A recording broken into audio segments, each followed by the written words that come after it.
안녕하세요. 매일 아침 말씀 묵상에 오신 여러분을 진심으로 환영합니다. 4월 24일 목요일 이방인의 빛.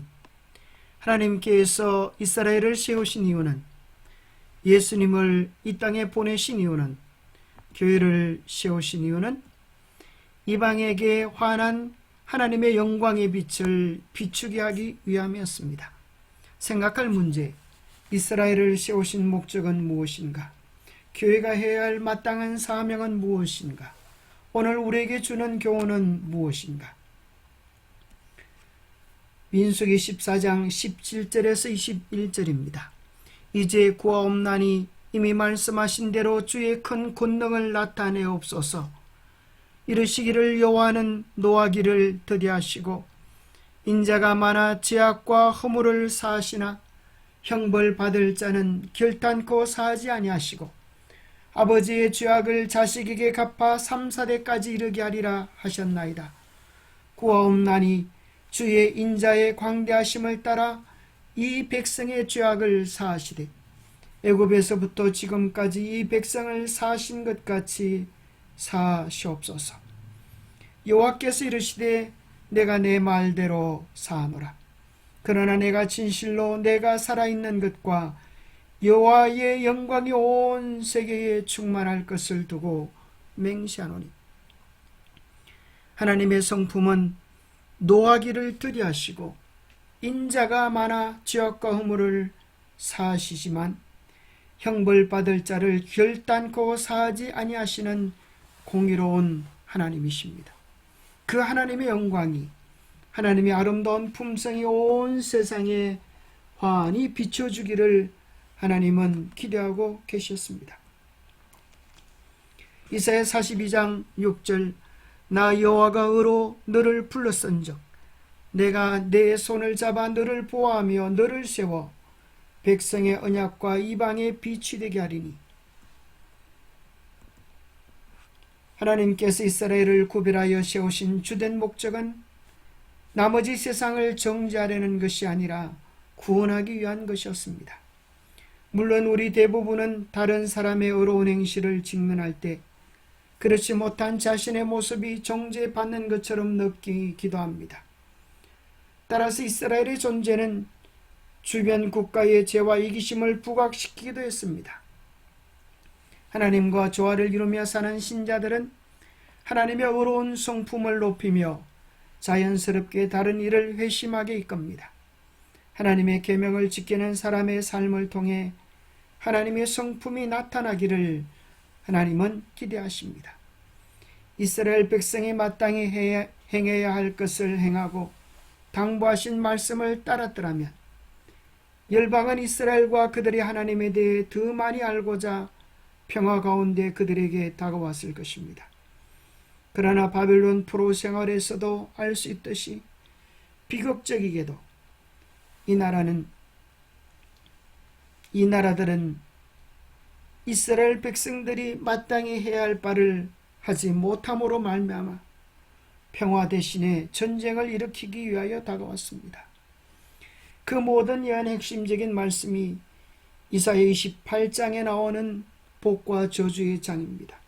그들이 하나님 앞에 신실하고 하나님의 영광을 드러낼 때에는 들어오든지 나가든지 복으로 충만할 것이지만 그들이 하나님의 말씀에 순종치 아니하고 불순종할 때는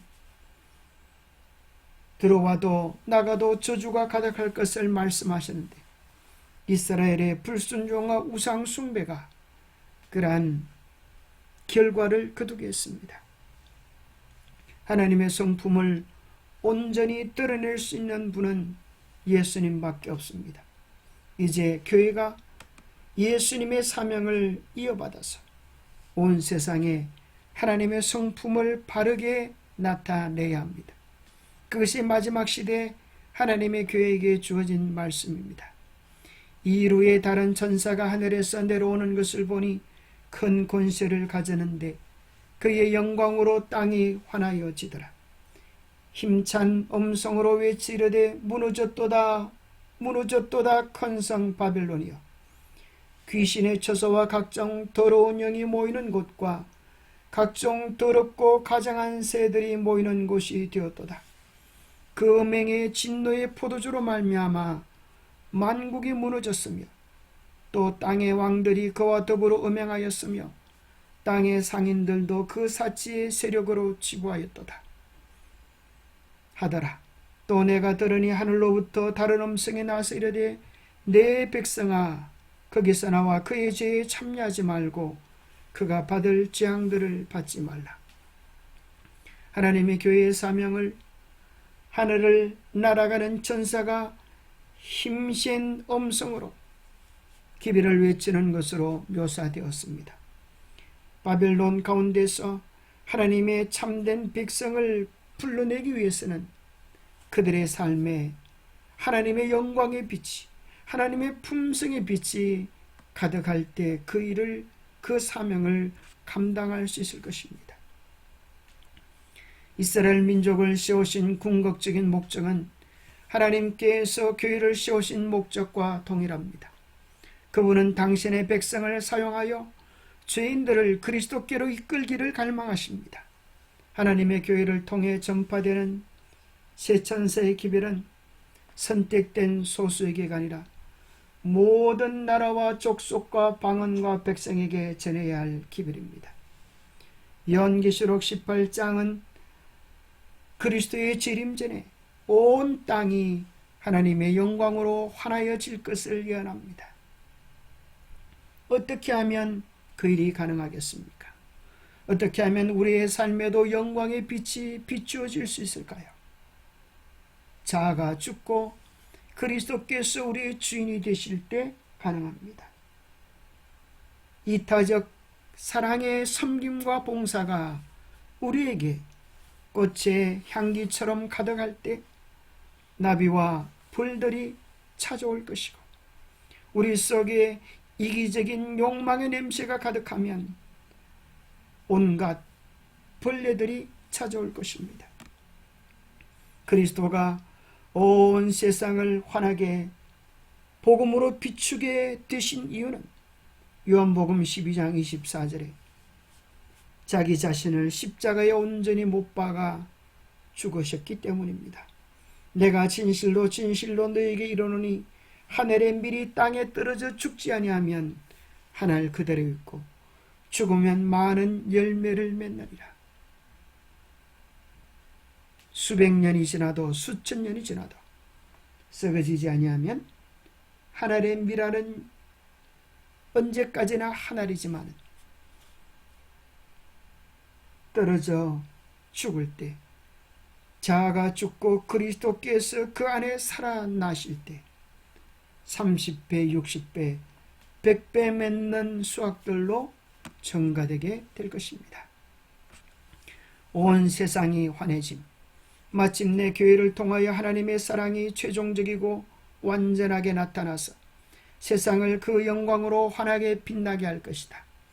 그리스도께서 당신의 아버지와 하나이셨던 것처럼 당신의 교회를 하나가 되게 해달라고 하신 그리스도의 기도가 마침내 응답될 것이다. 성령의 풍성한 은사가 주어질 것이다. 그리고 그 은사가 하나님의 백성들에게 끊임없이 공급됨으로써 그들은 세상에서 구원에 이르는 하나님의 능력을 전하는 증인들이 될 것이다. 하나님의 교회가 전적으로 주님께 의지하여 성령의 은사를 구할 때에 성령께서 오셔서 우리에게 주시는 우리가 해야 할 그 사명을 감당할 능력을 주실 것입니다. 기도하겠습니다. 하나님 아버지, 우리가 주님의 축복의 통로가 되기를 원합니다. 복음을 힘차게 외치는 생명의 통로가 되기를 원합니다. 하나님의 큰 은혜와 사랑을 받았지만 자기들 안에 진리와 빛을 감추어 놨던 이스라엘의 실패의 전철을 따르지 않게 도와주시고 예수님의 전철을, 예수님의 길을 따라가게 하여 주옵소서. 예수님이 그러셨던 그 길, 예수님이 십자가에 못 박히셨던 그 정신, 예수님께서 자기의 모든 것을 내어주셨던 그 마음, 그 삶이 우리의 마음, 우리의 심정, 우리의 삶이 되도록 도와주시옵소서.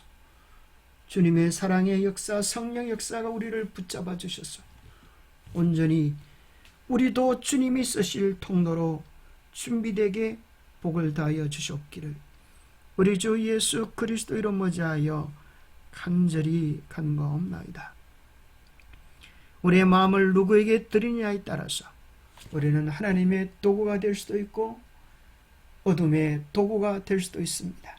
매일 매 순간 주님께 우리의 마음을 온전히 드려 주님께서 기뻐 쓰시기 원하시는 주님의 축복의 통로들이 되기를 간절히 바랍니다. 감사합니다.